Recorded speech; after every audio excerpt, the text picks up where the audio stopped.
Barisha new ভিস্তাজের পক্ষ থেকে আমাদের এই নাট্যমেলার আজকের অনুষ্ঠানে সকলকে স্বাগত জানাই। আমাদের অনুষ্ঠানের আজকে দ্বিতীয় দিন। গতকাল বেহালা বিডিএস ভবনে প্রথম দিন নাট্য কর্মশালার মাধ্যমে অনুষ্ঠানের সূচনা হয়েছে। আজকে দ্বিতীয় দিনের অনুষ্ঠান মূলত দুটি পর্বে বিভক্ত।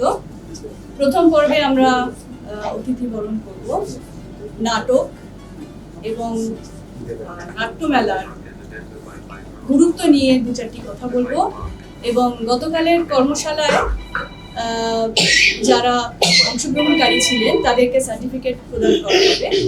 আর দ্বিতীয় পর্বে হবে আমাদের নতুন নাটক তিন বন্দিনী, সেটি মঞ্চস্থ হবে। বিশিষ্ট ডকুমেন্টারি এবং ফিল্ম মেকার মাননীয় শ্রী সৌরভ শান্তি মহাশয়, আপনাকে একটু মঞ্চে আসতে অনুরোধ করছি। দুজনেই প্রখ্যাত ব্যক্তি, আমাদের দলের সঙ্গে দীর্ঘদিন ধরে যুক্ত রয়েছে। অনুষ্ঠানের সূচনা পর্বে আমরা প্রধান অতিথিদের বরণ করে নেব। তার জন্য রিনাদি এবং কুমকুমদি এবং বাণীদিকে আমি একটু মঞ্চে আসতে অনুরোধ করছি। সৌরভ বাবুকে বরণ করে নিচ্ছেন।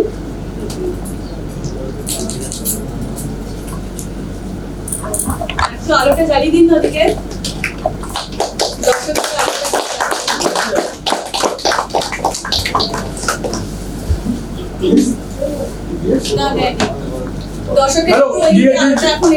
আলোটা দিয়ে দাও তো। জিতেন, হ্যাঁ দিচ্ছি।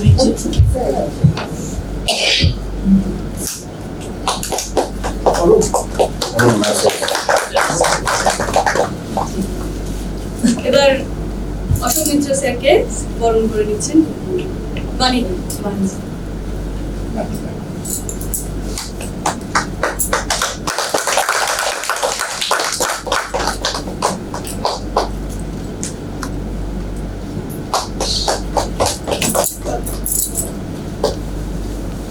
উপস্থিত যারা রয়েছেন সবাইকে নমস্কার, আমার শ্রদ্ধা, আমার ভালোবাসা, আর অনেক শুভেচ্ছা। ভালো লাগছে। আমি খুব যে বাইরে এরকম সভা সমিতিতে যাই তা ঠিক, কিন্তু রাজা যখন বলল আসার কথা, আমি না বলতে পারলাম।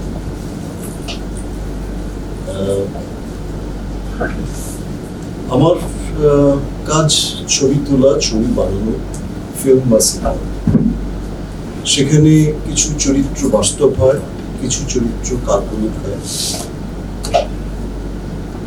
তো নানান রকমের মানুষ, নানান জায়গার মানুষ, নানা ধরনের মানুষ, এদের সঙ্গে আমার যোগাযোগ আছে।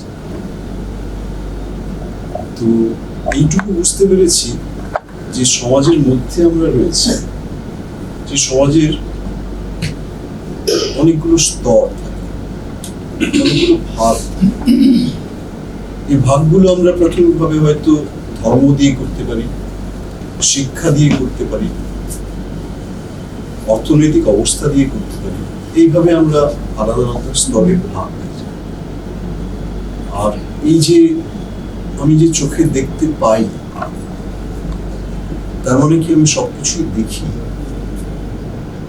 এইটে আমি যখন এই যারা চোখে না দেখা মানুষ, অল্প দেখা মানুষ, তারা যখন একসঙ্গে মিলে কিছু একটা করছিলেন, আমি সেখানে উপস্থিত হয়ে গেছি। এবং তারপরে আমি দেখলাম যে আমি অনেক কিছু দেখি, আমি অনেক কিছু বুঝতে পারি।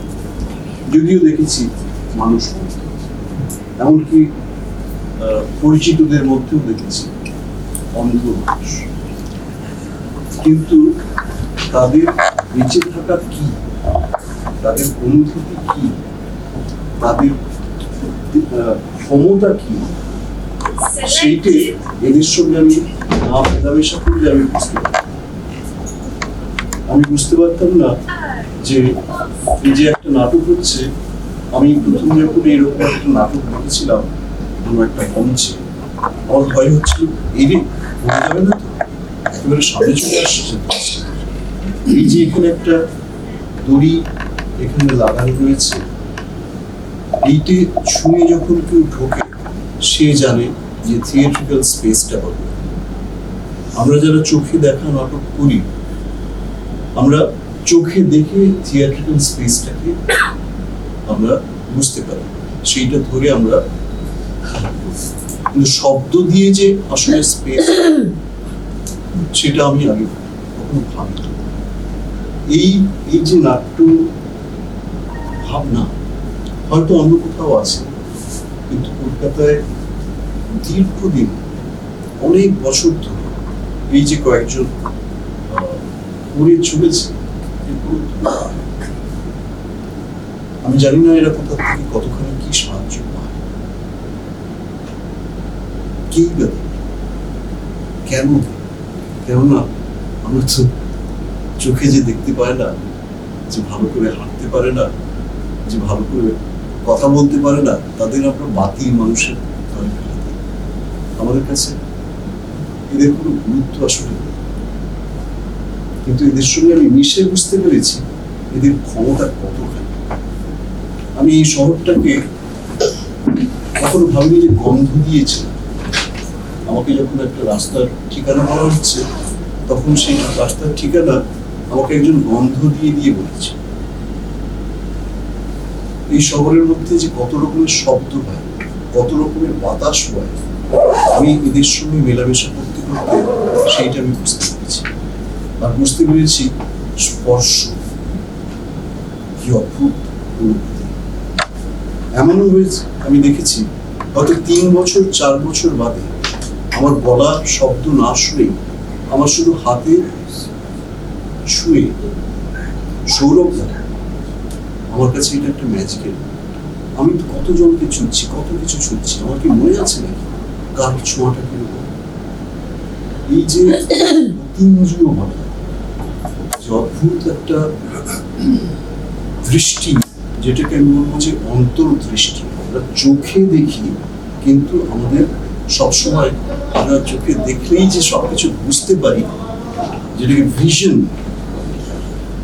সাইট নয় ভিশন, সেই ভিশন আমাদের মধ্যে থেকে সবসময় থাকে। কিন্তু এদের সঙ্গে আমি মেলামেশা করে বুঝতে পেরেছি যে দৃষ্টি কি। আর রাজার দলের নাম দেখছি যে নিউ ভিস্টাস, নতুন রাস্তা। আমি রাজার সঙ্গে যারা রয়েছে, রাজার পেছনে যারা রয়েছে, তাদের সবাইকে আমার সমস্ত শুভকামনা এবং শুভেচ্ছা।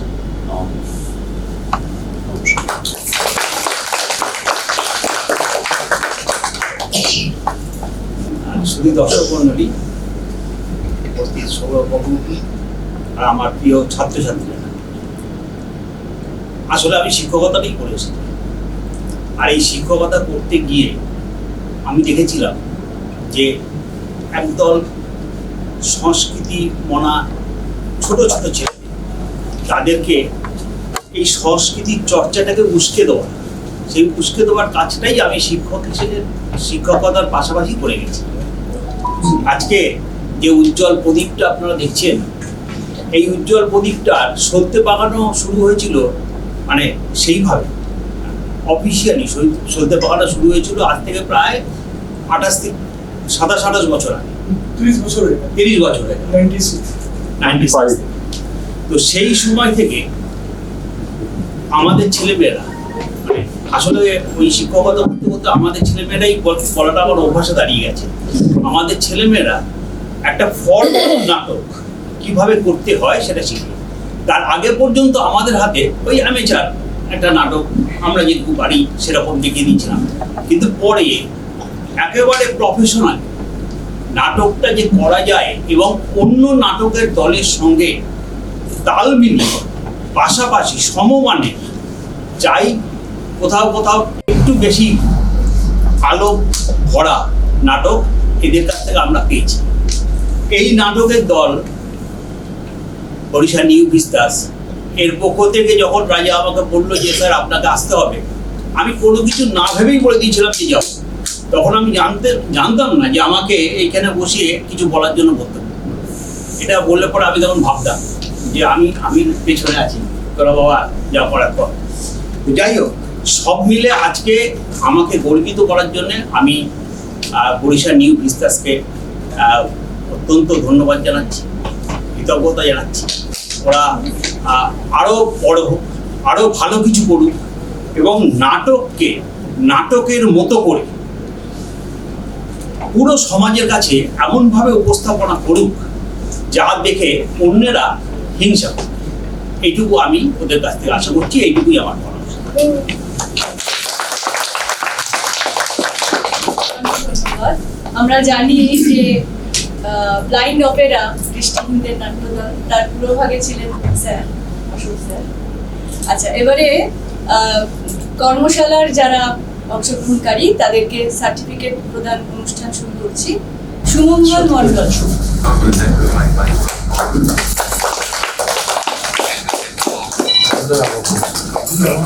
এরপরে ডেকে নিচ্ছি কল্যাণ পাল।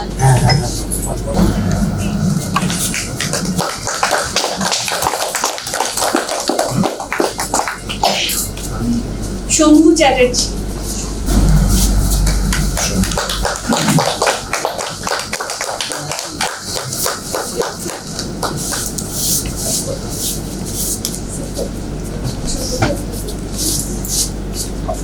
রমেন কর্মকার।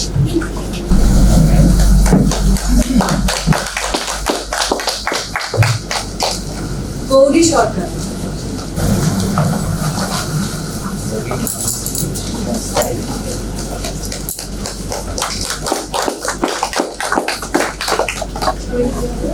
এই বরিশা নিউ ভিস্তাস নাট্য দলের যিনি অগ্রভাগে রয়েছেন রাজা ফয়াজ আলম, আপনি একটু মঞ্চে আসুন প্লিজ।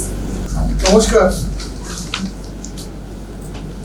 বরিশা নিউ ভিস্তাস আজ খুশি, আমরা সবাই খুশি, খুবই আনন্দিত। আমি মঞ্চে যে দুজন মহান ব্যক্তি রয়েছেন, একজন আমার স্যার, যার কাছ থেকে ছোটবেলায় স্যার যেটা বললেন সত্যি পাকানো কাজ করেছেন, সেই পাকানোর মধ্যে আমি একজন ছিলাম। আর অপরজন সৌরভ দা, তার দীর্ঘদিনের অভিজ্ঞতা অনুভূতি শেয়ার করলেন। ওনার এই অনুভূতিরই একটা অংশ আমি বটে। সত্যি কথা বলতে কি, এই যে আমরা নাটক করছি, এখন অবধি লেগে আছি, চেষ্টা করছি, সবই একটা এই আপনাদের মতো ব্যক্তিদের কাছ থেকে পাওয়া অনুপ্রেরণা, উৎসাহ। আপনারা ছিলেন, আপনারা পথ দেখিয়েছেন, তাই আজকে আমরা এখানে আসতে পেরেছি। এবং আমার মনে হয় অডিয়েন্সের মধ্যে যারা আছেন তারা সবাই আমার সাথে একমত হবেন। করতালি দিয়ে জানালে বুঝতে পারবো। Thank you. তো নাট্যমেলার দু একটা কথা বলি। আপনারা প্রত্যেকেই জানেন নাট্যমেলার কি গুরুত্ব, কেন আমরা করি, কি বৃত্তান্ত, এর বিস্তারিত মূল স্রোতে যেটা হয় সেটা বলছে না। কিন্তু এই দৃষ্টিহীনদের সমাজে যে নাট্য মেলা শুধুমাত্র দৃষ্টিহীনদের জন্য আলাদা করে খুব বেশি বাংলায় কোথাও হয় না। উড়িষ্যাতে বেশ কিছুদিন একটা অঞ্জলি নামে একটা উৎসব শুরু হয়েছিল শুধুমাত্র প্রতিবন্ধীদের নিয়ে। মুম্বাইতে শুরু হয়েছে, খুবই স্বল্প পরিমাণ আমার জানা নেই। তো আমরা এর আগে বেশ কয়েক বছর আগে চেষ্টা করেছিলাম, আর একটা সংস্থা, নাট্য সংস্থা দল আছে অন্য দেশ নামে, সেখানে আমরা করেছিলাম, আমি ছিলাম সেখানে, চেষ্টা করেছিলাম। তারপর থেকে বেশ কয়েক বছর ধরে এই নাট্য উৎসব, নাট্যমেলা দৃষ্টিহীনদের জন্য শুধুমাত্র, যেখানে দৃষ্টিহীনেরা তাদের অনুভূতি তাদের বন্ধু বান্ধবদের সাথে এবং আরো সময় মূল স্রোতের লোকেদের সাথে শেয়ার করে নেবে, এটা একটু ভাটা বলছে। সেই জায়গা থেকেই আমরা এই নিউ ভিস্তারা চিন্তা করলাম। সেই চিন্তা থেকে গত বছর 2 দিনের উৎসব করতে পেরেছিলাম আপনাদের আশীর্বাদে, আপনাদের ভালোবাসায়, আপনাদের সহযোগিতায়। এই বছর আমরা 3 দিনের করছি। গতকালকে খুব ভালোভাবেই কর্মশালা শেষ করতে পেরেছি। আর আজকে আমাদের এই দলের নাটক মঞ্চায়ন মঞ্চস্থ হবে, আর আগামীকাল সঙ্গীত সন্ধ্যা আছে।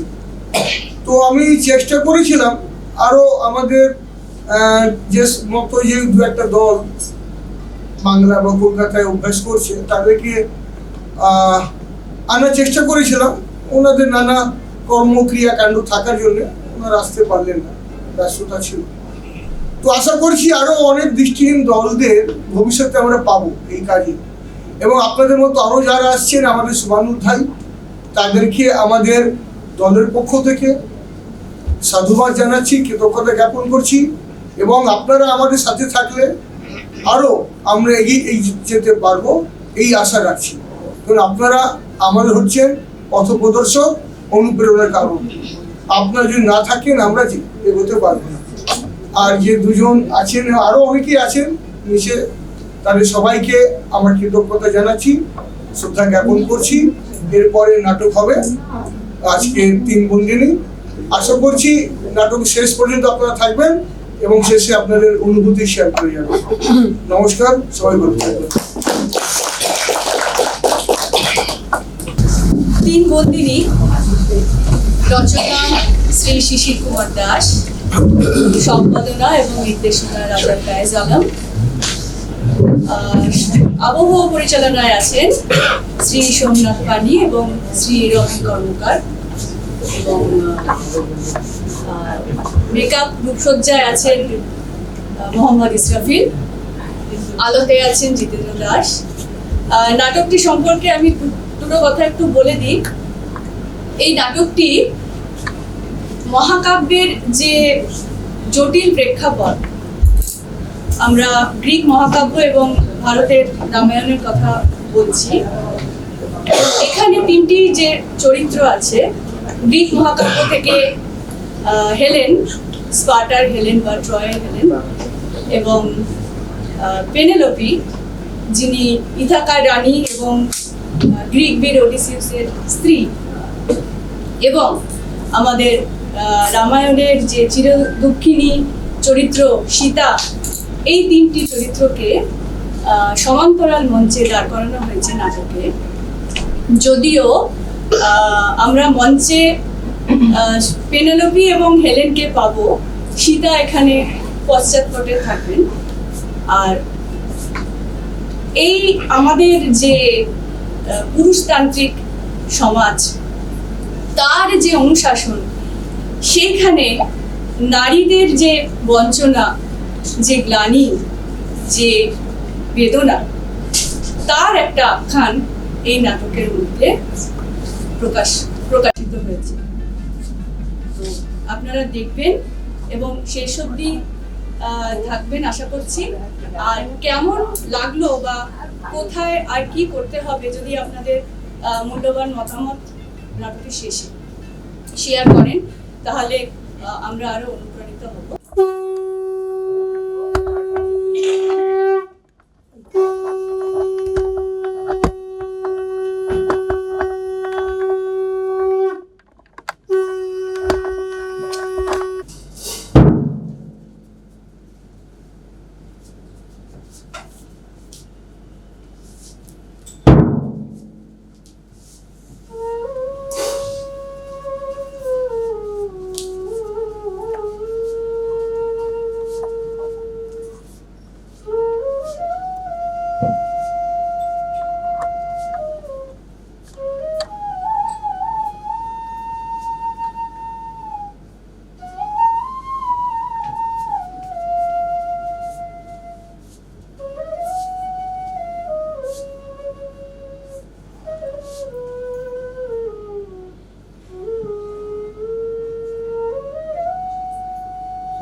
কল্যাণ হোক। তুমিও তো মহাকাব্যের নায়িকা, এভাবে যে তোমার সঙ্গে পরিচয় হবে তা কখনো ভাবিনি। ভেবেছিলাম সমস্তটাই গল্প। আমিও ঠিক সেই কথাই ভাবছিলাম, আপনি কি সত্য নাকি কল্পনা? আপনি যদিও বা সত্য হন, সীতা নিশ্চয়ই কল্পনা। তুমি যেমন সত্য, সীতা তেমনই সত্য। তোমরা কেউ শুধু একজন কবির রচনা নও, বহু যুগ যুগ ধরে বহু মানুষ তোমাদের গড়েছে। তোমরা শুধু সত্য নও, তোমরা সত্য আর কল্পনায় তৈরি। আমি সীতাকে দেখতে চাই, স্পর্শ করতে চাই, কিন্তু আপনি এখানে একান্তে কেন? ওখানে থাকা কি আমার সঙ্গত, পেনেলোপি? জয় শ্রীরামচন্দ্রের জয়, জয় শ্রীরামচন্দ্রের জয়, জয় শ্রীরামচন্দ্রের জয়। ওইখানে আপনার জয়ধ্বনি হচ্ছে। আপনি বোধহয় জয়ধ্বনি শুনতে শুনতে এতটাই ক্লান্ত যে এখন আর শুনতে চান না। ওই জয়ধ্বনি থেকে আমি দূরে থাকতে চাই। ওই জয়ধ্বনি আমার প্রাপ্য নয়। সমস্তটাই সীতা, সমস্তটাই। আমি ভেবেছিলাম তোমারই মতো সীতা কি সত্য, সীতা কি কল্পনা? স্বর্গলোকে এমন ঘটনা আগে কখনো ঘটেনি। ঘটালেন কারা? আমাদের দেশের অন্ধ মহাকবি হোমার আর ভারতবর্ষের মহাকবি বাল্মীকিকে আমন্ত্রণ করেছিলেন দেবতারা। তাদের চাই নিত্য নতুন আনন্দ। এই দুই মহাকবি তাদের রচিত মহাকাব্য গান গেয়ে শোনাচ্ছেন। রামায়ণ পাঠ না হলে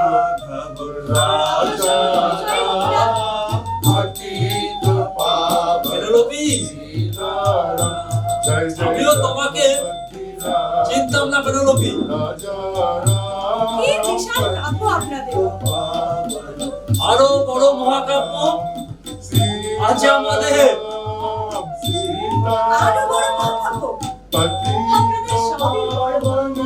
জানি না কি আছে সেই মহাকাব্যে, তবে আমার কাছে চিরস্মরণীয় হয়ে থাকবে রামায়ণের স্মৃতি। আমি তবু প্রতীক্ষা করব সীতা। কিন্তু আপনাকে আমার একটা কথা বলার আছে। কি পেনেলোপি? আমি যে আপনার সমস্ত আচরণ বুঝতে পেরেছি এমনটা নয়। কখনো কখনো আপনার আচরণে আমার রাগ হয়েছে, আবার কখনো কখনো ক্ষোভ হয়েছে। কখনো কখনো আপনার আচরণে আমি লজ্জিত বোধ করেছি। তবু তবু কেন জানি না আপনাকে একজন যথার্থ মহানায়ক বলে শ্রদ্ধা করতে চাই। পেনেলোপি, আমি যা নই মানুষ আমাকে তাই দিয়ে তৈরি করেছে।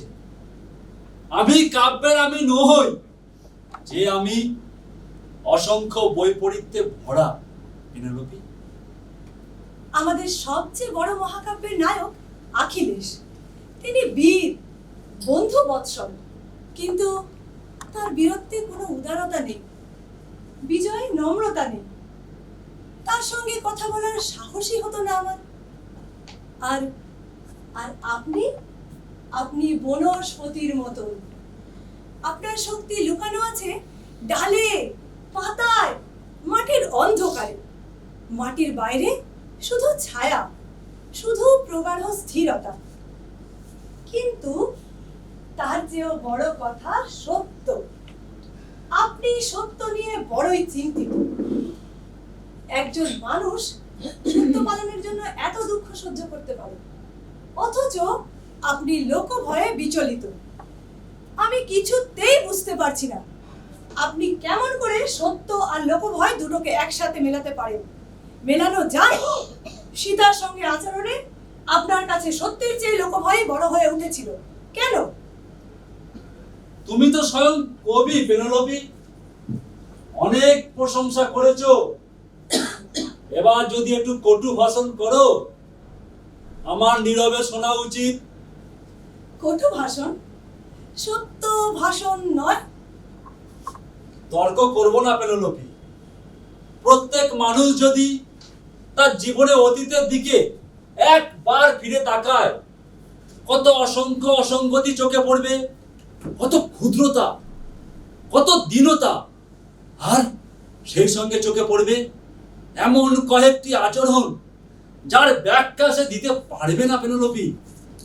তুমি তুমি যে মহাকাব্যের কথা বলছো, আমি তার নায়ক নই। তাহার নায়ক মহাজীবন, মহাকাল, জীবনের অসংখ্য অসঙ্গতি, অসংখ্য অপূর্ণতা আর বিরোধিতা, যা আমার মধ্য দিয়ে ফুটে উঠেছে। রামায়ণ কথা মানুষ চিরকাল শুনবে, সেই সঙ্গে মানুষ চিরকাল আমাকে দোষারোপ করবে। তোমার আগে অনেকে এই একই ভাষণে ভৎসনা করেছে।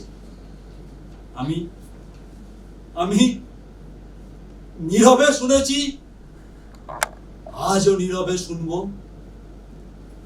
আমি চেয়েছিলাম একজনের সঙ্গে আপনার তারা পড়িয়ে দিতে। কে কে সে? তোমার স্বামী ওডিসিউস? আমিও চেয়েছিলাম তার সঙ্গে আলাপ করতে। আমার অনেকটা দিন অরণ্যে কেটেছে, ওডিসিউসে সমুদ্রে। তার সঙ্গে আলাপ করাতে পারলে খুশিই হতাম। সে আপনার অস্তিত্বেই সন্দেহ করে, অথচ আপনার প্রতি শ্রদ্ধার শেষ নেই তার, আমার চেয়েও বেশি। সে সত্য আর মিথ্যার তফাৎ বড় বেশি বোঝে।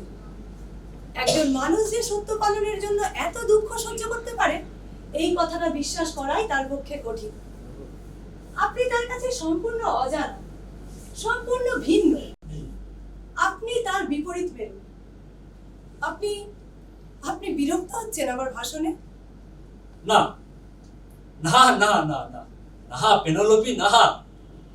আমি ভাষণ শুনতে অভ্যস্ত।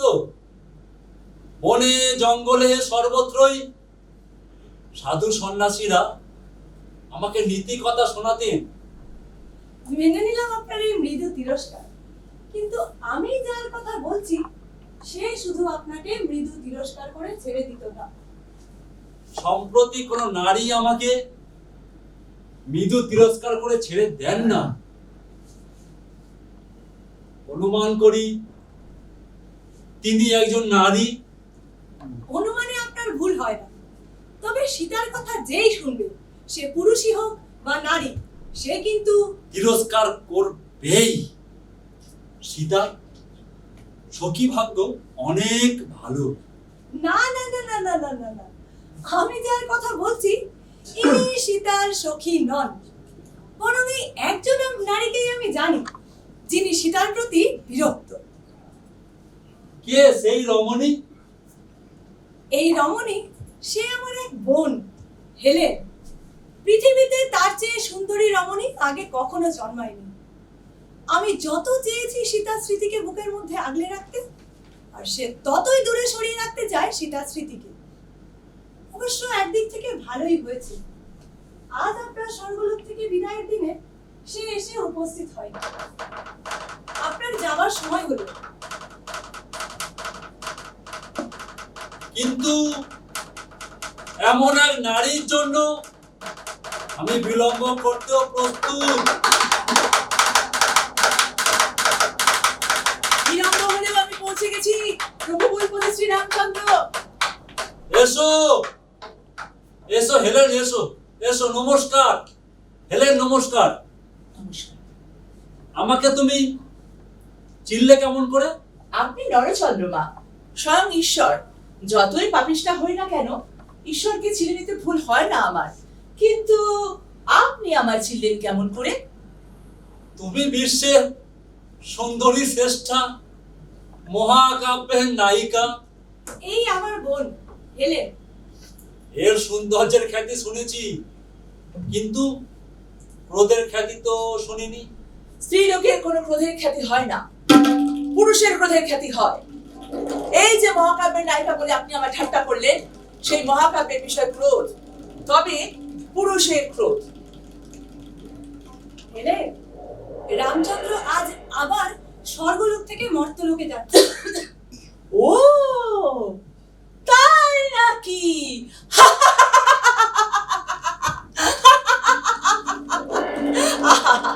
আহা, কত নারী সেখানে প্রতীক্ষায় রয়েছে, কত পাষাণে তার চরণ স্পর্শে পার পাবে। হয়তো কোনো তরুণী বহু বছর ধরে প্রতীক্ষা করতে করতে একটা রসহীন স্বাধীন শুকনো ফলের মতো বৃদ্ধায় পরিণত হয়েছে। কীর্তিমান মহান পুরুষ। আশা করি আরো একজন মহাকবি আরো একটি মহাকাব্যের সৃষ্টি করবেন। হেলেন, তোমার ক্রোধের বিনিময়ে আমি তো কিছু দিতে পারছি না। আমি তো আপনার কাছে প্রার্থী হয়ে আসিনি, আর আমার পাপ এত বেশি যে আপনার পাদস্পর্শ আমাকে সতীতে পরিণত করতে পারবে না। অসতীত্বে এত অহংকারী বা কিসের হেলেন? একটা কিছুর অহংকার তো থাকা দরকার জীবনে। কেন? তোমার এত রূপ, এত বাকপটুত্ব, এত ব্যক্তিত্ব, যদিও কোনো অহংকারী আমার পছন্দ নয়।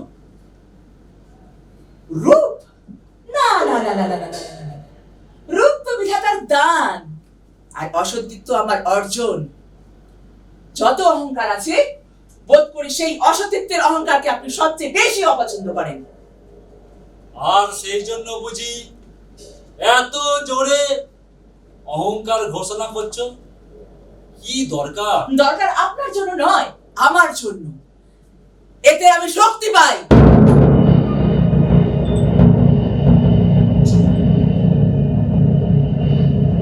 পৃথিবীকে সতর্ক করে দিই,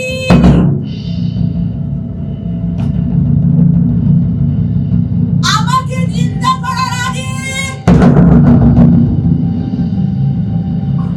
পৃথিবী যাতে একটু ভাবে সতীত্বের গৌরব ঘোষণার পিছনে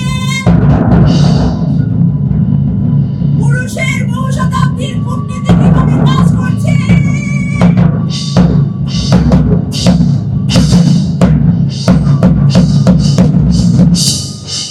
না না হেলেন, না, তোমাকে আমি নিন্দা করিনি হেলেন।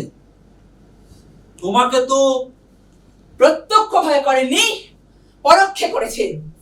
পেনরূপী আমার বোন, আমি তাকে ভালোবাসি, তার প্রশংসা শুনলে আমি আনন্দ পাই। কিন্তু আপনারা যখন তার প্রশংসা করেন, তখন আসলে আমার নিন্দা করেন। সতীত্বের গৌরব গানের সঙ্গে সঙ্গে অসতীত্বের জন্য অভিশাপ। আমি যে তোকে সীতার কাছে নিয়ে যেতে চেয়েছিলাম, তার মধ্যে কি কোনো কূটনীতি ছিল? তুই কি তাই ভেবেছিস? আমি কি তোকে লাঞ্ছিত করবার জন্য? লাঞ্ছিত করার জন্য নয়, কিন্তু তৃপ্তি দেওয়ার জন্যও নয়। তুমি তো জানোই, সীতা আর আমি দুজনের প্রতিভা। একজনের সমস্ত গৌরব সতীত্বে, আর একজনের সমস্ত খ্যাতি অসতীত্বে। তোমাদের মিলও তো কম নয়, কিন্তু তোমরা দুজনেই অপহৃতা হয়েছিলে।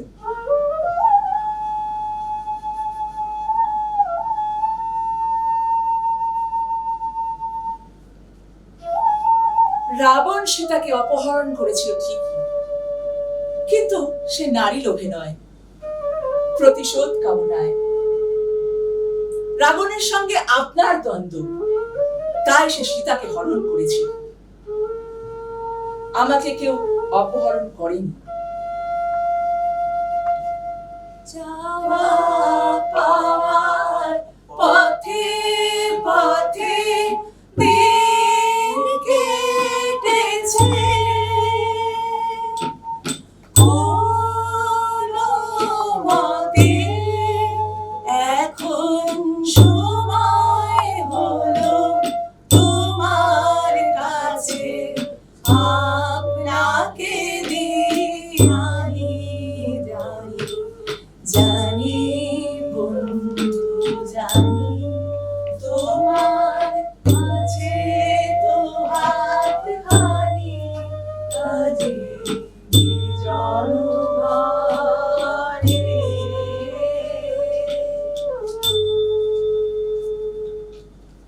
আমি স্বেচ্ছায় প্যারিসের সঙ্গে গিয়েছিলাম। এত ঘটা করে সে কথা বলার মধ্যে কি আনন্দ পাস? আনন্দ পাই কিনা জানি না, সে কথা অবান্তর, কিন্তু জোর করেই বলি এই জন্য যে সীতার সঙ্গে আমার তুলনা করা ভুল, মিথ্যে। আমি সীতা নই, আমি সতী নই। আর সীতার প্রতি আমার তোমাদের মতো নিশ্চিদ্র শ্রদ্ধা নাও থাকতে পারে, তার প্রতি আমার তো অভিযোগ তো থাকতে পারে। হেলেন, আমি ভেবেছিলাম আমার প্রতি যার যে অভিযোগ থাক না কেন, সীতার প্রতি কারোর কোনো অভিযোগ নেই। সীতার প্রতি আছে শুধু শ্রদ্ধা, ভালোবাসা আর সম ব্যথা। সে বিষয়ে কোনো সন্দেহ নেই। আছে আছে, এই যে তুমি সীতার কথা বলতেই আবেগরুদ্ধ হয়ে উঠলে, আমার তার বিরুদ্ধেই অভিযোগ। সীতা তোমাদের আদর্শ, নির্বিচারে নির্দ্বিধায় একটা আদর্শকে স্বীকার করার বিরুদ্ধেই আমার অভিযোগ।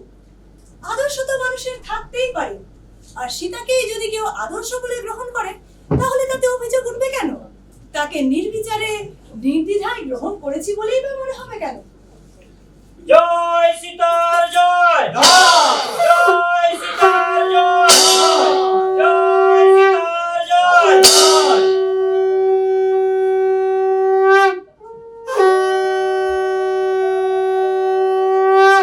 जय राम जय जय राम जय राम जय जय राम। না, ওই যে বাল্মীকি মুনি গান গেয়ে চলেছে, আর আর তার দুঃখে তোমাদের চোখে জল ভরে উঠছে। আমার তাতেই ভয়। সীতার জয়ধ্বনির সঙ্গে সঙ্গে তোমরা আমার দিকে তাকাচ্ছ বাঁকা চোখে। আমার প্রতি তোমাদের ব্যঙ্গ, তিরস্কার আর ঘৃণা।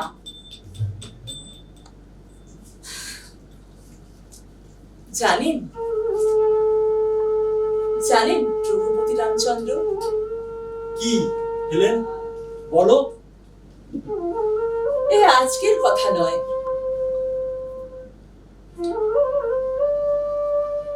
আমি যখন ট্রয়ে ছিলাম তখন একজন বিদেশি বণিক সেখানে এসেছিলেন। তিনি প্রথম আপনাদের কথা শোনান। সে গল্প গল্প নয়, সত্য কথা। আমাকে আমাকে মধ্যে মধ্যে শুনিয়ে শুনিয়ে বলতো কেউ কেউ,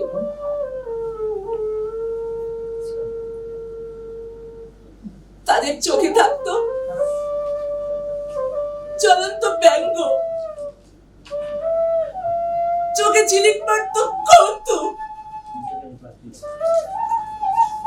আবার আবার কারো কারো চোখে থাকতো ক্রোধ।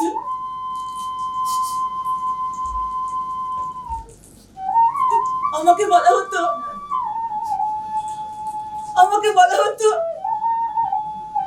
আমি নাকি নরঘাতিকা, নরঘাতিকা,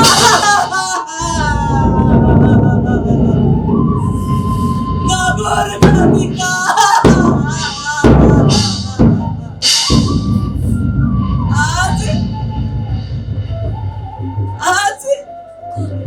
আজ আপনার উপস্থিতিও নিঃশব্দে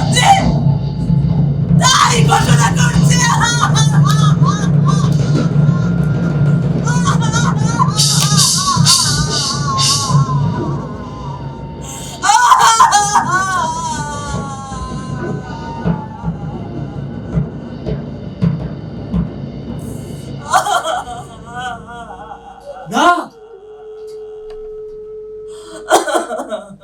না না হেলেন, না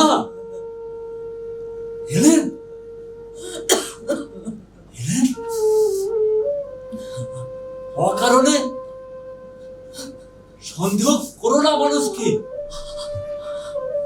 হেলেন, তোমার সঙ্গে আলাপ হওয়াটা আমার জীবনে একটা বড় অভিজ্ঞতা। হেলেন, আমার সঙ্গে পরিচিত হয়ে আজ পর্যন্ত কেউ কখনো দুঃখিত হয়নি হেলেন। তা জানি না, তবে তবে আর কেউ বোধ হয় আপনাকে এভাবে লাঞ্ছিত করেনি। আমাকে ভোলা কঠিন হবে আপনার। হেলেন, আমাকে লাঞ্ছনা দিয়ে তুমি যদি কিছুক্ষণের জন্য সুখী হও, আনন্দ পাও, তাতে আমি দুঃখিত হব না। আজ আমি একটা কথা বলতে চাই। সীতার জন্য আমি সত্যি দুঃখিত।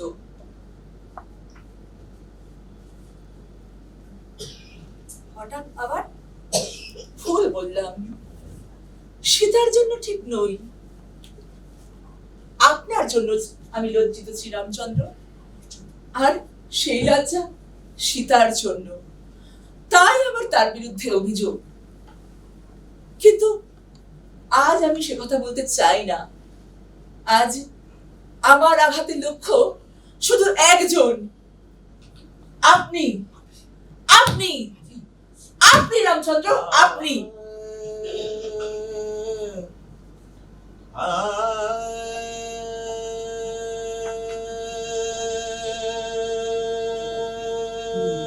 হেলেন,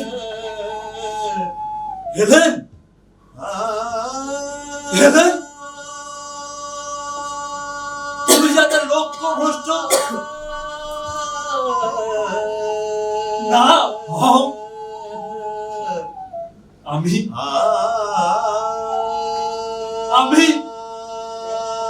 তোমার সামনে এসে দাঁড়াচ্ছি।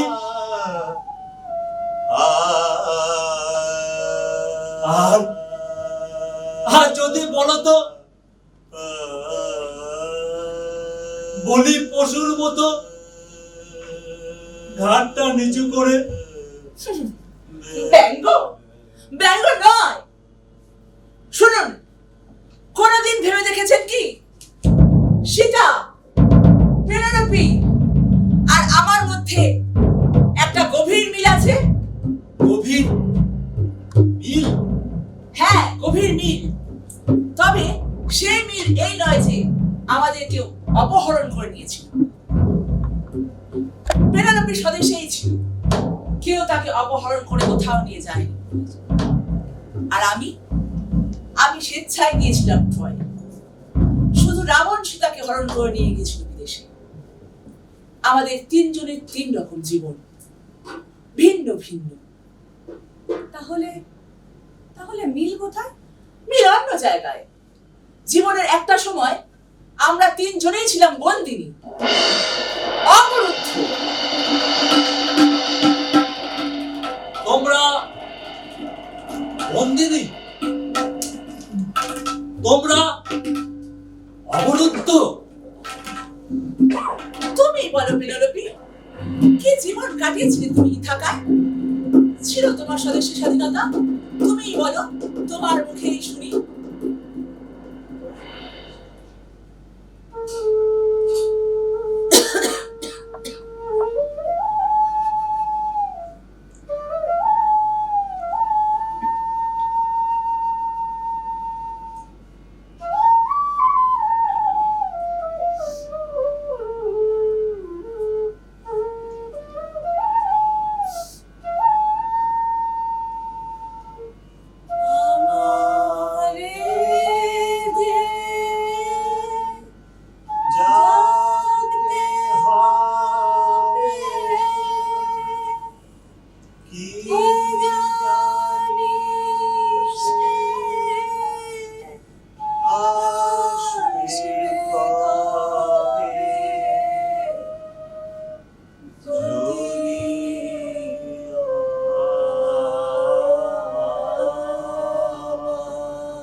আস্তানা গেড়েছিল ইথিকায়।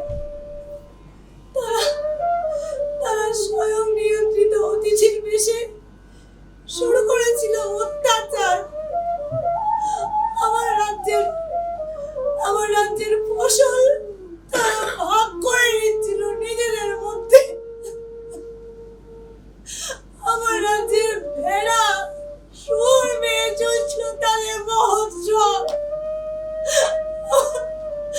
আমার রাজ্যের মানুষকে তারা ব্যবহার করেছিল বৃত্তের মতো। আর আমি ছিলাম তাই বন্দিনী। আমাকে তারা বারবার বলছিল, বারবার বোঝাচ্ছিল, ওডিসিউস, ওডিসিউস আন্টি,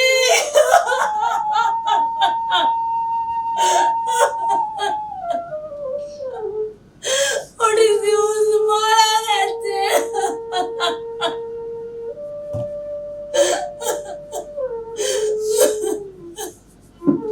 সমুদ্রে ডুবে গেছে তার জাহাজ।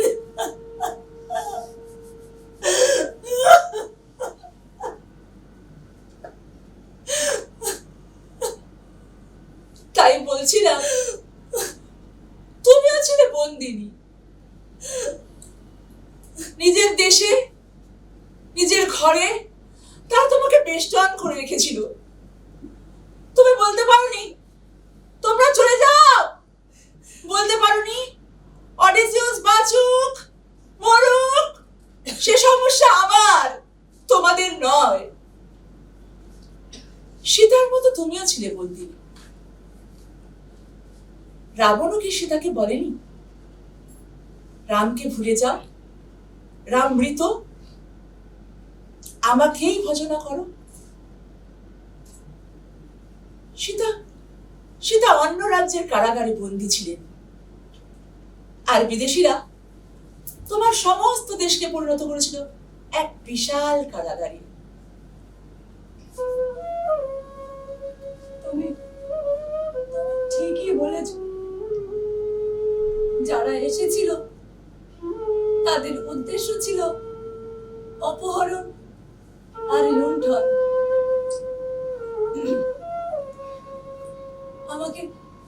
আমাকে প্রত্যেক দিন ছলনা করে বাঁচতে হতো। প্রত্যেক দিন ভাবতে হতো কিভাবে এদের লালসা থেকে রক্ষা করব। সেদিন আমি আর ইথাকা এক হয়ে গিয়েছিলাম। চারিদিকের অন্ধকার কারাগারে বসে আমি ভাবতাম বাহিরে কিছু দেখিতে নাহি তোমার পথ কোথায় ভাবিতা, শুধু কোন নদীর পাড়ে গহন বনের ধারে গভীর কোন অন্ধকারে হতেছ তুমি পরাণ সখা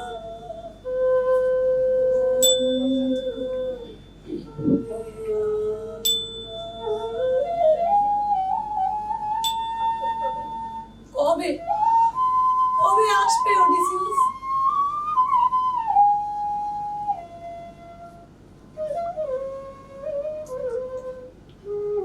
হেলেন, তুমি সীতাও নও,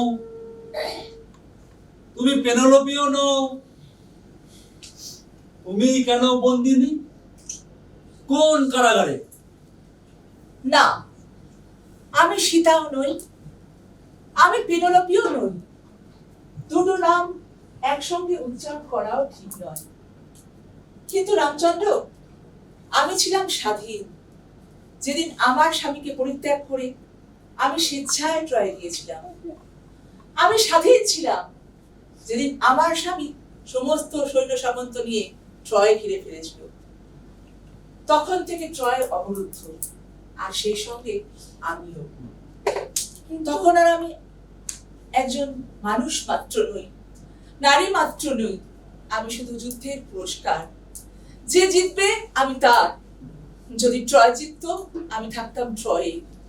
গ্রিস জিতেছিল তাই আমি হলাম গ্রিসের। আমার ইচ্ছে অনিচ্ছে সব প্রসঙ্গ অবান্তর। কিন্তু তুমি তো প্যারিসকে ভালোবাসতে। সেদিন ট্রয়ের অন্য মানুষদের সঙ্গে তুমি তো ট্রয়েই থাকতে পারতে। সেই স্বাধীনতা ছিল তোমার। ছিল না পেনেলোপি, ছিল না।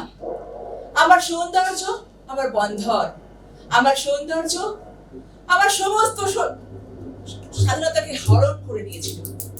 সেদিন ট্রয়ের রাজা প্রিয়ম প্যারিস আর মেরিলাউসকে ডেকে বললেন, তোমাদের মধ্যে দ্বন্দ্বযুদ্ধ হোক, যে জিতবে হেরেন তার। প্যারিস আর মেরিলাউস দুজনেই মেনে নিলেন সেই শর্ত।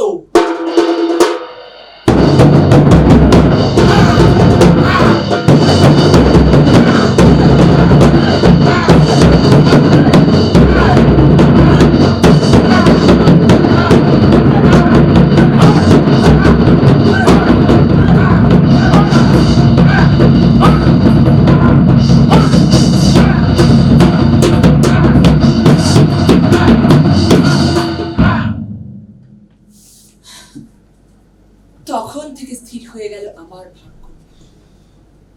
সীতার ভাগ্য স্থির হয়ে গিয়েছিল সেদিন রাবণ তাকে বন্দিনী করলেন।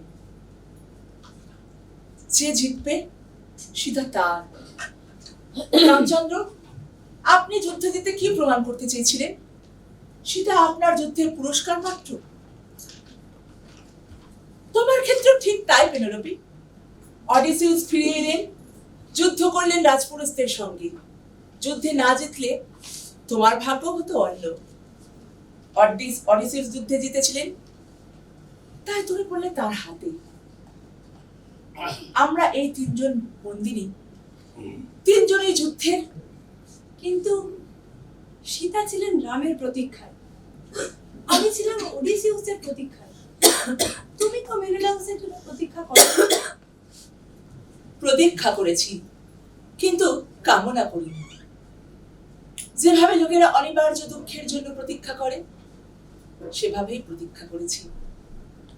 আমি জানতাম আমি শেষ পর্যন্ত এক কঠিন যুদ্ধের পুরস্কার। কিন্তু আমি প্রতীক্ষা করেছিলাম এই ভেবে নয় যে আমি বীরের পুরস্কার মাত্র। আমি তার ভালোবাসার প্রতীক্ষা করেছিলাম। নিজেকে বীরত্বের পুরস্কার ভাবতে এত কুণ্ঠা কেন? একদিন অডিসিউস তোমাকে অর্জন করেছিল অসংখ্য বীরের সঙ্গে প্রতিদ্বন্দ্বিতা করে, আর একদিন অর্জন করলেন রামচন্দ্র। আপনি প্রতিদ্বন্দ্বিতা করেননি সীতার জন্য। সীতা আপনার গলায় মালা দিয়েছিল কেন? আর একদিন আপনি সীতাকে যুদ্ধের পুরস্কার হিসেবে পেতে চাননি। তুমি বলতে চাও সারা জীবন ধরে এই প্রতিদ্বন্দ্বিতা চলেছে? হ্যাঁ, সারা জীবন।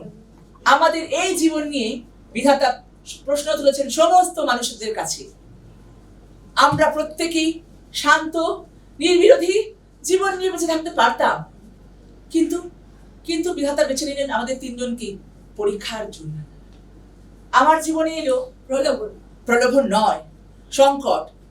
একদিকে সুখী শান্ত জীবন, অন্যদিকে উত্তাল বিপদ সংকুল। আমি নির্বাচন করলাম একটা জীবন, যার ফলস্বরূপ দুটি পরিবারের ধ্বংস নয়, মাত্র দুটি জীবনের ধ্বংস নয়, দুটি জাতির সংঘর্ষ। সীতার জীবনে সংকট এসেছিল বাইরে থেকে, দুই পুরুষের লড়াই। কিন্তু সে প্রতিশোধের উপকরণ, প্রতিহিংসার অস্ত্র। আর তুমি অরক্ষিত নারী, অরক্ষিত মাটি। দেখো পেনেলোপি, আমার জন্য যে লড়াই, তা শুধু দুটো মানুষের মধ্যে নয়, দুটি জাতির মধ্যে নয়, দুটি দেশের মধ্যে। তাই তাই যুদ্ধ শেষে গ্রিস আমার সতীত্ব নিয়ে প্রশ্ন তোলেনি। ট্রয় থেকে ছিনিয়ে নিয়ে আমাকে এন্ডাসের হাতে তুলে দিয়ে গ্রিস তার কর্তব্য সমাপ্ত করেছে। হেলেন, তুমি বলতে চাইছো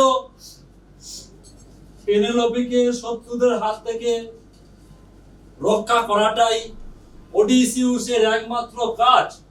ঠিক তাই। পেনেলোপি কিন্তু সঙ্গে সঙ্গে অডিসিউসের কাছে আত্মসমর্পণ করেনি। আপনি কি জানেন আত্মপরিচয় দিতে হয়েছিল পেনেলোপিকে, আত্মপরিচয় দিতে হয়েছিল অডিসিউসকে পেনেলোপির কাছে। প্রমাণ করতে হয়েছিল যে সে অডিসিউস। সে কথা শুনেছি হোমারের গানে। আপনি সীতার সঙ্গে যা করেছেন ঠিক তার উল্টো বলে। পেনেলোপি চেয়েছিল স্বামীর পরীক্ষা, আপনি চেয়েছিলেন সীতার পরীক্ষা। আমি জানতে চেয়েছিলাম তিনি আমার স্বামী ওডিসিউস কিনা, এর বেশি কিছু না। পেনেলোপির এই প্রতীক্ষাকে আমি শ্রদ্ধা করি। আর তাই আমাকে ঘৃণা করেন, তাই তো? না না হেলেন, না, আমি কিন্তু সে কথা একবারে বলিনি হেলেন। সব কি উচ্চারণ করতে হয়? অনুচ্চারিত ঘৃণায় সবচেয়ে বেশি পীড়া দেয় আমাকে। আমি তো আগেই বলেছি আমি কারোর কাছে ক্ষমা প্রার্থনা করব না, কোন নরদেবতার কাছে আমার পাপের জন্য মুক্তি ভিক্ষা করব না। আমি যে কথাটা বলতে এসেছি শুধু সে কথাটা বলেই বিদায় নেব। আমরা এই তিনজন বন্দিনী নারী। সবচেয়ে অসহায় অবস্থা ছিল পেনেলোপি। পেনেলোপি মহীয়সী, সীতা ছিল শত্রুর গৃহে, পেনেলোপি ছিল স্বদেশে স্বজনের মধ্যে। ঠিক, কিন্তু সবচেয়ে বেশি আশাহীন, সবচেয়ে বেশি আশঙ্কিত, সবচেয়ে বেশি অসহায়। অডিসিউস যে কোথায় পেনেলোপি তা জানতো না। সে জানতো না অডিসিউস জীবিত নাকি মৃত।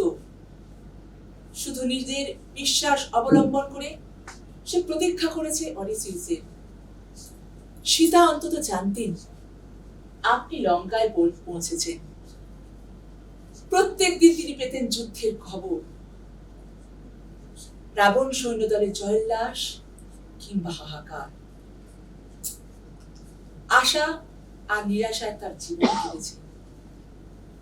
কিন্তু পেনেলোপির জীবনে ছিল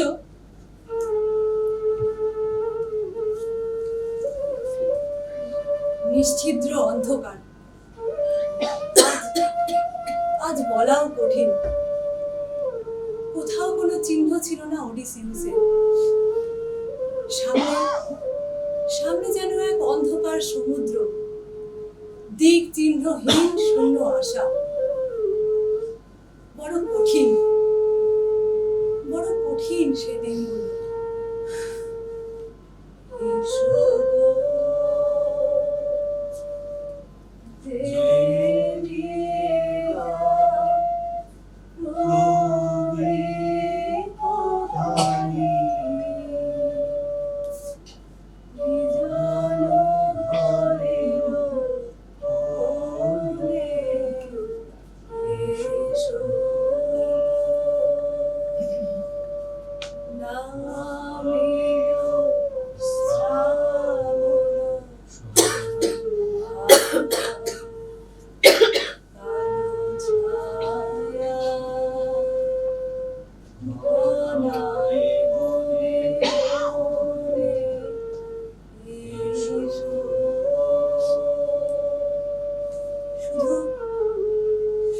আশা, শুধু ভরসা, শুধু বিশ্বাস।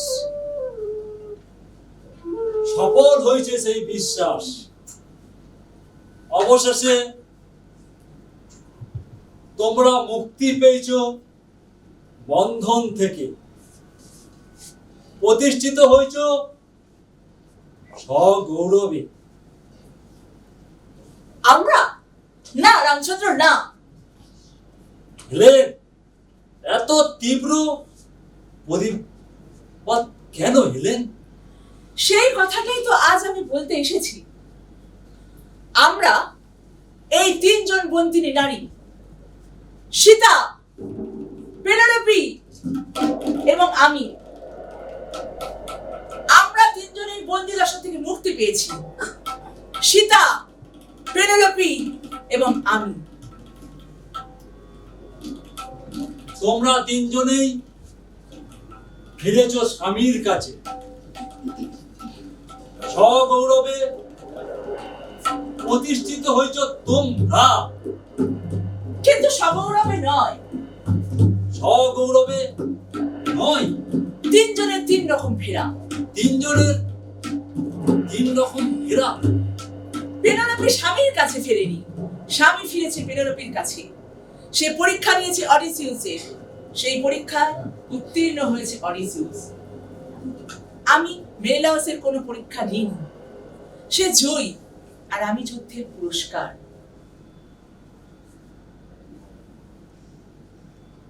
মেনেলাওস কোনো অপমান করেনি আমাকে, সে আমাকে ঘেঁষে ফিরিয়ে নিয়ে গেছে। আমার যাবার আর কোথাও জায়গা ছিল না, কিন্তু কিন্তু আমার ফেরা কোনো অপমানের মধ্যেও নয়। মেনেলাওসকে ধন্যবাদ জানাবো এই জন্য যে সে কোনো অপমান করেনি আমাকে। কিন্তু রামচন্দ্র, কি? সীতা, সীতা কি ফিরেছে সগৌরবে? আপনি সীতার পরীক্ষা নেননি?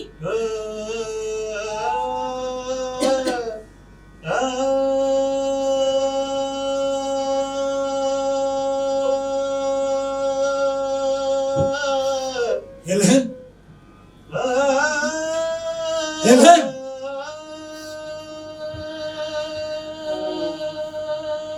হেলেন, পরীক্ষা ছাড়া আমার আর কোনো উপায় ছিল না হেলেন। হেলেন, কোনো উপায় ছিল না। সীতা আর আমার সম্পর্ক তখন 2টি ব্যক্তি তো নয়।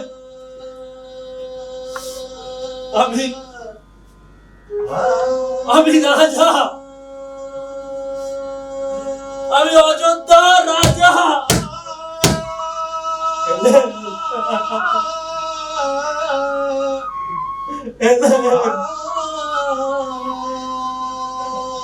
আমি রাজা, অযোধ্যা রাজা।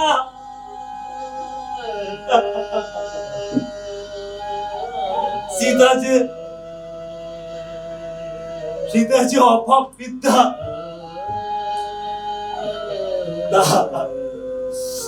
আমার চেয়ে বেশি কেউ জানতো না, কেউ জানতো না।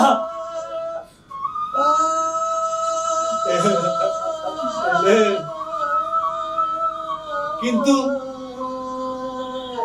কিন্তু লোকাচার হেলেন, লোকাচার হেলেন।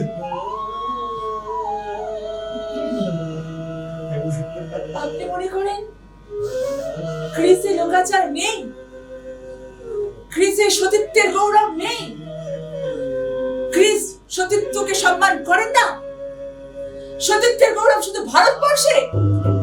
ভারত গৌরবে অন্ধ হয়ে গ্রিসকে অসম্মান করবেন না। না না না হেলেন, না হেলেন, আমি তাহা কেন ভাবব? গ্রিসের সতীত্বের সম্মান নেই হেলেন, তা কেন ভাববো? মেরিলাস কোনো অপমান করেনি আমাকে। একজন অসতীকে সে ফিরিয়ে নিয়ে গেছে তার ঘরে। হেলেন, গ্রিস আমাকে দুধ চালিয়েছে, হেলেন, মেরিলাসকে নিন্দা করেছে। মেরিলাস আপনাদের মতো জ্ঞানী গুণী মহান পুরুষ নন। ভারতবর্ষের সমস্ত লোকাচারকে অপেক্ষা করে আমাকে প্রতিষ্ঠিত করতে চেয়েছে সগৌরবে। হেলেন। কিন্তু আপনি সীতা আমার বিদ্যা জেনেও তাকে লঙ্ঘন করার আগে শাসক ব্যস্ত হয়ে নিজের গৌরব রক্ষার্থে তাকে পরিত্যাগ করলেন।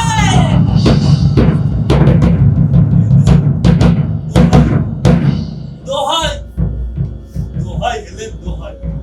হেলেন, শোনো, শোনো হেলেন, শোনো। আজ আমি নই, আপনি শুনুন। Helen, Helen.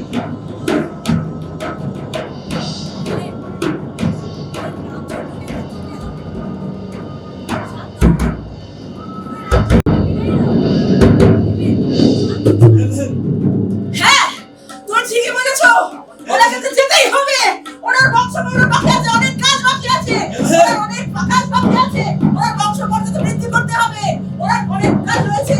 উনি অনেক কীর্তিমান, উনি অনেক মহান পুরুষ। Helen, Helen, Helen. জয় হেলেন, জয় জয় পেনেলোপি, জয় জয় হেলেন, জয় জয় পেনেলোপি, জয় জয় হেলেন, জয় জয় পেনেলোপি, জয়।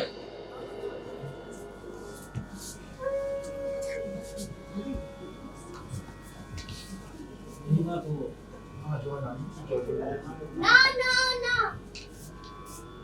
জয় নারী শক্তির জয়। জয়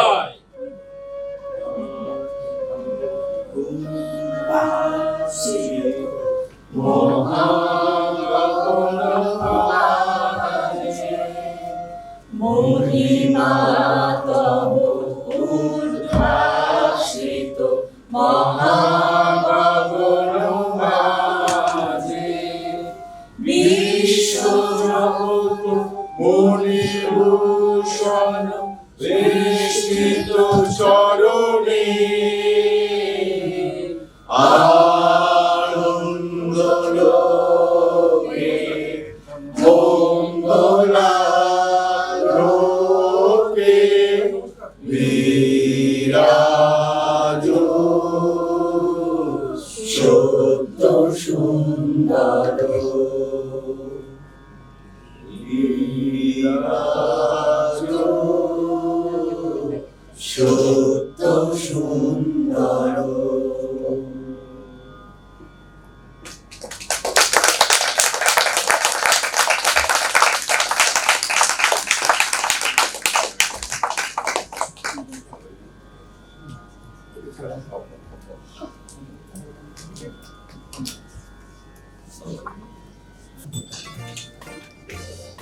নমস্কার।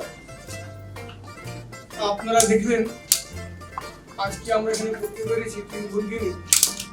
তবে এই নাটক আমি সত্যি খুব চিন্তিত ছিলাম, কারণ আমাদের এই নাটকে যে দুজন নায়িকাকে আপনারা দেখলেন কালকে পর্যন্ত ওরা খুব অসুস্থ ছিল। আপনারা হয়তো অনুমান করতে পেরেছেন এই ওয়েদারের কারণে। আর বিশেষ করে পেনেলোপি ডাক্তার একদম বারণ করেছিল, লোকাল কোর্টে ইনজুরি আছে। আর হেলেনও খুব অসুস্থ ছিল। আমাদের প্রত্যেক পুরো টিমের খুব চিন্তা ছিল আজকে আমরা পারবো নাকি ক্ষমা চেয়ে নেবো আপনাদের কাছ থেকে। তবে আমি ব্যক্তিগতভাবে এই দুজনের কাছে খুবই ঋণী থাকবো চিরকাল। ওরা গিয়ে আজকে নমুনা দেখিয়েছে, তার জন্য আমি খুবই আপ্লুত এবং তাদের কাছে ছিল ঋণী থাকবো। আর কিছু ভুল ভ্রান্তি হয়েছে, লাইটের একটু অসুবিধা হয়েছে বুঝতে পারি। আর তারপরে এই মঞ্চ আমরা যে নাটকটা সাধারণত করি আপনারা প্রত্যেকেই জানেন, প্রসেনিয়াম থিয়েটার। প্রসেনিয়াম থিয়েটারের মঞ্চ তো না, ইন্টিমেট থিয়েটারের মঞ্চ। একটু ভুল ভ্রান্তি হয়েছে, আপনারা আপনাদের গুণে আমাদের ক্ষমা করে দেবেন। করতে পেরেছি, এর জন্য আমরা খুবই খুশি আছি, আনন্দিত। এবার আপনাদের মতামত একটু জানলে আমরা খুব খুশি হব। আর কি পারলাম না ঠিক বানাবো। স্যার আছেন, চন্দ্রনাথ দা আছেন, আরো অনেকেই আছেন, সাথীরা রয়েছে।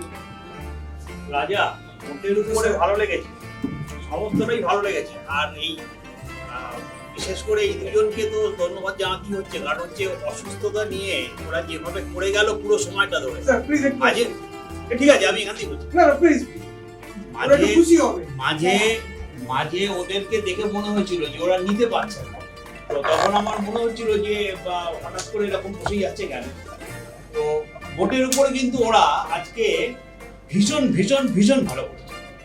আর ত্রুটির কথা আজদিনের এখনই বলার দরকার নেই, কারণ হচ্ছে এটা কি প্রথম আজকে মঞ্চায়ন হলো। আজকে কত স্বাভাবিকভাবেই প্রথম নাটকের পরে দ্বিতীয় নাটক, তৃতীয় নাটক একটু অন্যরকম হবেই, কারণ এটা তো সবসময় যুক্তি এগিয়ে যায়। মানে আজকে যে নাটকটা হলো ভেঙে শেষ হয়ে গেল, কালকে আবার নতুন করে এই নাটকটা হবে। তো এই নাটকের এইটাই হচ্ছে সবচেয়ে বড় বৈশিষ্ট্য। তো সেইখানে দাঁড়িয়ে নিশ্চিতভাবে ভালো হবে। আর ভালো লেগেছে আমার আবহাওয়া, মানে ওকে আলাদা করে আমি কৃতিত্ব জানাচ্ছি। এই আবহাওয়ার যারা ছিল পুরোটাই, এবং যাই যে আবহাওয়াটা পরিচালনা করেছে এদের সকল, এইটাই আমার সবচেয়ে ভালো লেগেছে। এবং পুরো নাটকটা উপস্থাপনা ভীষণ ভীষণ ভীষণ ভালো। সৌরভটা একটু ভাই একটা কথা, চন্দ্রনাথদা আছেন, চন্দ্রনাথদা কি হ্যাঁ আমরা যাবো ওখানে, এখানে আমি অমাইক মানে সব শুনতে পাবো। সৌরভদা একটু বলছেন, তারপরে চন্দ্রনাথদা বলবেন। আমি চলে এসেছি। আচ্ছা ঠিক আছে বলুন। হ্যাঁ হ্যাঁ আপনি বলে নিন, আমি তারপর আছি। হ্যাঁ, অসাধারণ একটা প্রযোজনা দেখলাম।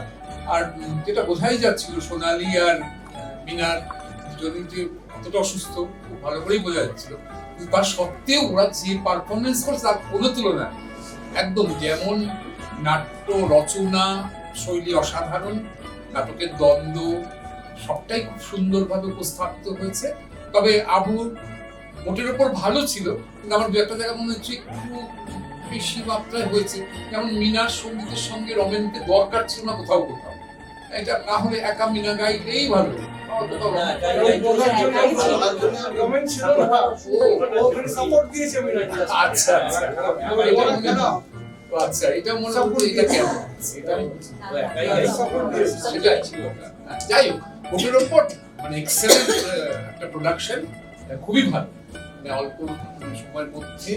আর কি বলবার, মানে সত্যি উচ্ছ্বসিত, খুব ভালো। Thank you. ধন্যবাদ।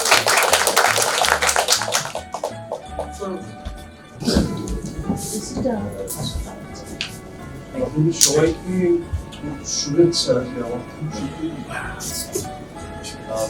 ভালো লেগেছে, মানে যে বিষয়টা নিয়ে কাজ করেছেন আপনারা সেটা অত্যন্ত বিষয়। অভিনয়ের তুলনা দৃশ্যত এই নারী যুদ্ধে করেছে, আমি শারীরিক অসুবিধে নিয়ে করছে, এটা পরে থেকে আরো তো চলতে গেলাম। কেননা নাটক কি হয়, নাটকের আমার মনে হয় যে নাটকের আলো, সাজ পোশাক, বাকিদের চাকচিক্য, সেটা আসলে নাটক। নাটক হচ্ছে দর্শকের কাছে যে নাটকের বিষয়টা আপনারা তৈরি করছেন, সেইটা পৌঁছচ্ছে, সেটা অন্তত আমার কাছে পৌঁছেছে। ওটা অনেকগুলো দিক আছে, যেমন পানি সোনার পানি আবু, তার সঙ্গে যারা ছিলেন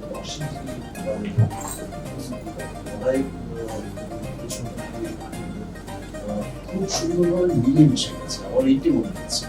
এবং যে গানগুলো ব্যবহার করা হয়েছে, গানের সঙ্গে কথা, কথার সঙ্গে বিষয়, এগুলো আমার খুব ভালো লেগেছে।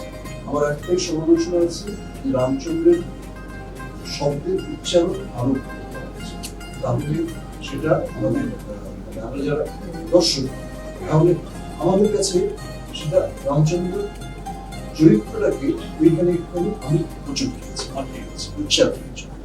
কিন্তু যেভাবে বাকি যে যারা উচ্চারণ করছে, আমার মনে হয় যে ওয়ার্কশপ করে যদি সেইটাকে একই জায়গায় নিয়ে আসা যায়, তাহলে রামচন্দ্রের চরিত্রটাকে আমি আরো অভিনয় খুব সুন্দর,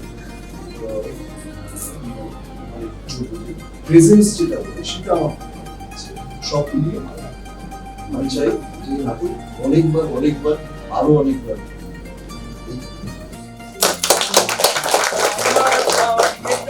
আমরা জানি খুব খুব ভালো আপনি অবসর করে দেখেন দেবাশিস করেছে। দেবাশিস একটা অন্য প্রবলেম আছে, সেটা আমরা সবাই জানি, আমরা যারা আছি।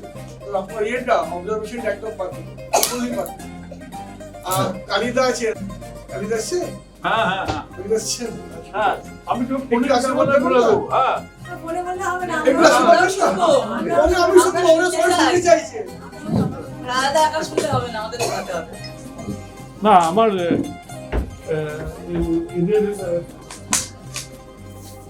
এদের অবস্থার কথা শুনে আমার একটু অসুবিধা হচ্ছিল যে যারা অভিনয় করছিল তাদের তার মধ্যেও এরা এইভাবে প্রোডাকশনটাকে দাঁড় করিয়ে দিয়েছে, তার জন্য আমার পক্ষ থেকে ওদের অনেক ধন্যবাদ জানাচ্ছি। আর একটা ওই সৌরভ বাবু তিনি বললেন দেবাশিসের ব্যাপারটা, ওটা যদি করছি ওটা খুবই কানে লাগে। এই আর প্রোডাকশন ভালো লেগেছে, এনারা অফিস করে করেছে, এর জন্য সবাইকে ধন্যবাদ।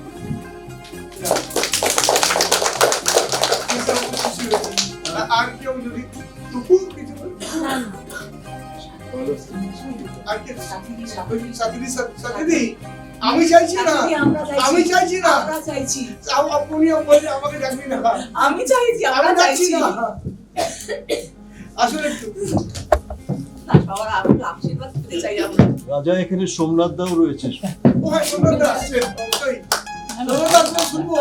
সবাইকে চিনি না, এখন সবাইকে একটু চিনি না। পরিচয় সোনালীকে আমি প্রথমে এই পোশাকে চিনতেই পারিনি, অসাধারণ লাগছে। বলি আসলে দেখার না দেখার তো এই ধরনের শিল্পের পার্থক্য থাকে না, সেটা তোরা অনেক বছর ধরে সবাই মিলে প্রমাণ করেছিস। আজকের প্রোডাকশনেও সেই প্রমাণটা আরেকবার যারা আগে দেখেননি, আমার সঙ্গে আছে যারা আগে দেখেননি তোদের করা নাটক, তাদের সামনে প্রমাণ করতে পারি।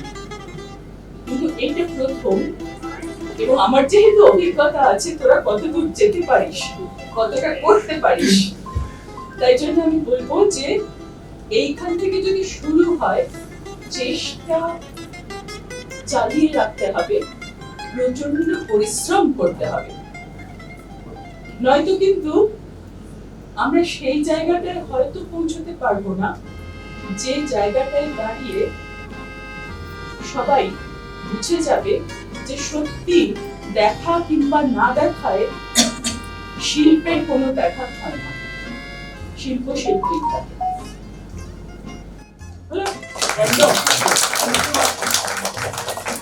সুন্দরদা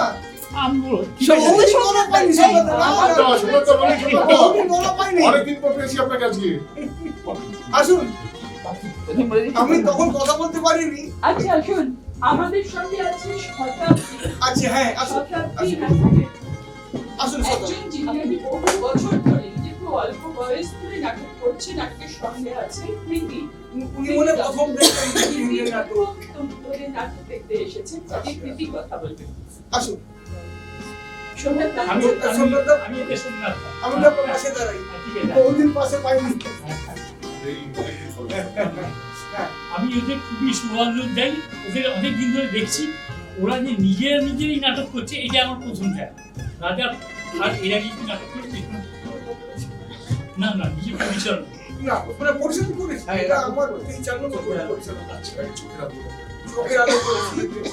তবে আমি রাজার এই কাজটা দেখে খুব অভিভূত, মানে এত লাইন লেভেলের একটা অনেকগুলো ছেলে মেয়ে ছিল তো, তাদের মধ্যে থেকে অনেকগুলো ভাগ হয়ে যায়।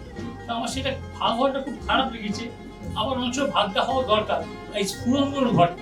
রাজা যে এরকম একটা পরিচালনা করতে পারে, এটা আমার কাছে বিস্ময়কর ব্যাপার হচ্ছে। আর একটা হচ্ছে যে এই নাটকটা খুব রিচ নাটক। আমার একটু ভয় লাগছে এই সময় যে রাজনৈতিক পরিবেশ, সেখানে রামকে এইভাবে দেখালো। না, আসলে তো না এটা। তার সাহস আছে বলছে, সাহস তো না, দুঃসাহস। সাহস আছে। তো এমনি প্রত্যেকটার অভিনয় খুব ভালো লেগেছে।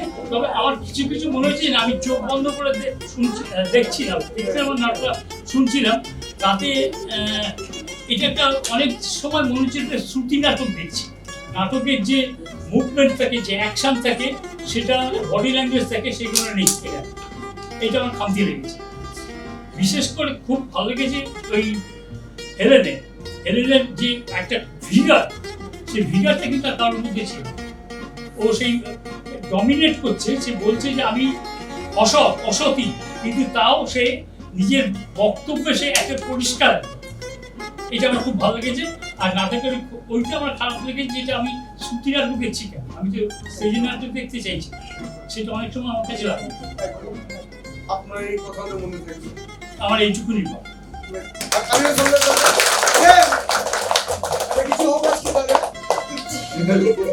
আসুন আসুন। আমার এই ধরনের নাটক দেখার অভিজ্ঞতা আজকে প্রথম হলো। সেদিক থেকে মুগ্ধ বলতে গেলে কম বলা হয়, কারণ নাটক করতে গেলে আমরা দেখে একটা স্পেস, নাটকের একটা স্পেস একটা বড় ব্যাপার না, আমরা সেটা কিভাবে ভরাবো, সেটা কোন পদক্ষেপে কোথায় দাঁড়াবো বা কোন জায়গাটায় আমার মুভমেন্ট করলে সুবিধে হয়, সেগুলো আমরা সহজেই কিন্তু বুঝতে পারি। কিন্তু ওনারা যেভাবে, মানে আমার খুব অবাক লাগছিল যে কিভাবে নিজেদের পরিসরগুলোকে বুঝতে পারছিলেন এবং এতটা অনুভূতি, সেটা দেখে আমি সত্যি মানে অত্যন্ত মুগ্ধ। আর যেটা আমার মনে হয়েছে, তার সঙ্গে আমি একমত, সেটা হচ্ছে নাটকটা আমার খুব ভালো লেগেছে, বক্তব্যের দিক থেকে খুব রিচ মনে হয়েছে। আর এখন এটা এই সময়ও একটু ভয় আছে, ভালো হয়েছে। সেখান থেকে একটা বড় দায়িত্ব পালন করেছেন আপনারা, রাজনৈতিক দিক থেকেও বলতে গেলে একটা সাহসের কাজ করেছেন। হেলেন ওরা যে কাজটা করেছে, আজকে বুঝতেই পারছিলাম আমি যে কতটা কষ্ট হচ্ছিল, ওর শরীর খারাপটা কিন্তু বোঝা যাচ্ছিল যে এতটা শরীর খারাপ হলেও আজকে যেভাবে কাজ করলো, তাতে আগামীতে আমি মানে ওদের জন্য সাপোর্ট ওরা আরো অনেক বেশি ভালো করে কাজ করতে পারবে। যেটা আমার বলা সেটা হচ্ছে যে নাটক তো একটু যাত্রা ধরে নিয়ে গেছে, একটু মানে আরেকটু যেন উচ্চ মার্গের লেগেছে আর কি, শর্ট প্রক্ষেপণ হোক বা অন্যান্য কিছু দিক থেকে, সেটা থেকে মনে হয়েছে যে আরেকটুখানি ব্যালেন্সড হলে ভালো হতো নাটকটা, উচ্চারণের ক্ষেত্রে বা বলার ক্ষেত্রে। এটুকু আমার মনে হয়েছে যে আরেকটু। আর যেহেতু এটা নাটক, ও যেটা করলো অনেক সময় আর কি নিজের অনুভূতি প্রকাশের সঙ্গে সঙ্গে আমাদের শরীরেরও তো একটা পরিবর্তন আসে, আমরা শরীরটাকে কিন্তু ব্যবহার করি। সেখানে মনে হয়েছে আর কি যে আমাদের শরীরকে আমরা আরো অনেক বেশি ব্যবহার করতে পারতাম, সেইটা এখানে আমার একটু ঘাটতি লেগেছে। আমার মনে হয়েছে আগামী দিনে করতে করতে নিশ্চয়ই এটা ঠিক হয়ে যাবে, অনেক বেশি আজকে দেখি সত্যি আমার খুব ভালো মনে হয়েছে। কারণ আমি নিজে নাটক করি এবং সেখান থেকে দাঁড়িয়ে মনে হচ্ছিল কিভাবে ওরা এই নাটকটা করছে, মানে দেখা না দেখাতে কোনো পার্থক্য করতে পারছি না। আপনার দলের কোনো নাম শতাব্দী শতাব্দী বলতে ভাগবতার সাথে? আচ্ছা,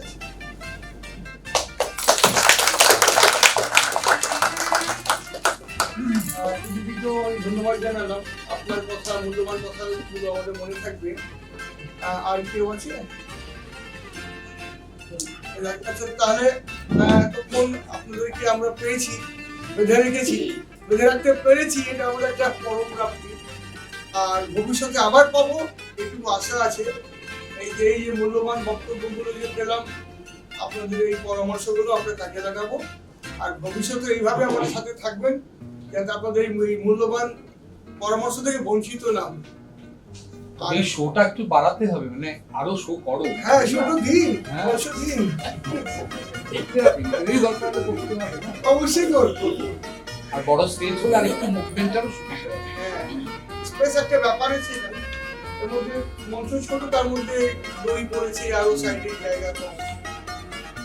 তো আপনাদের ভবিষ্যতে পাবো এই আশা করছি।